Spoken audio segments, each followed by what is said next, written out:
ચલો આપણે જે છે એ ફેરેડેનો નિયમ જે છે એ ભણ્યા હતા કે બદલાતું જતું ચુંબકીય ક્ષેત્ર જે છે એ વિદ્યુત પ્રવાહ શું કરે છે નિર્માણ કરે છે. તો આપણે પણ એક સરસ મજાનું નાનું સાધન બનાવ્યું છે કે આપણે જોડે પણ બે ગૂંચળાઓ છે બરોબર. એક ગૂંચળું છે તો જેને આપણે બેટરી સાથે કનેક્ટ કર્યું છે અને બીજું જે ગૂંચળું છે એના સાથે આપણે એલઈડી કર્યું છે.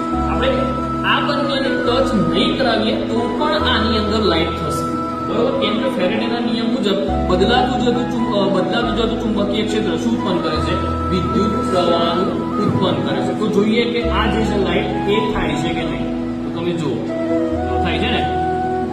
ઓકે જો તમે આ બંનેને આપણે ટચ નથી કરાવ્યા, બંને એકબીજાથી અમુક અંતરે છે તેમ છતાં પણ આની અંદર શું થાય છે લાઈટ થાય છે. અત્યારે આપણા મોબાઈલની અંદર પણ વાયરલેસ ચાર્જર આવે છે.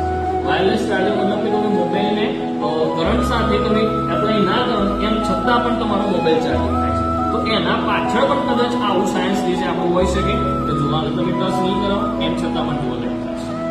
ઓકે, ફેરેડેનો જે નિયમ છે જે આપણે ભણ્યા છીએ એ ફક્ત ભણવા માટે જ નહીં પરંતુ રિયલ લાઈફમાં પણ કામ કરતો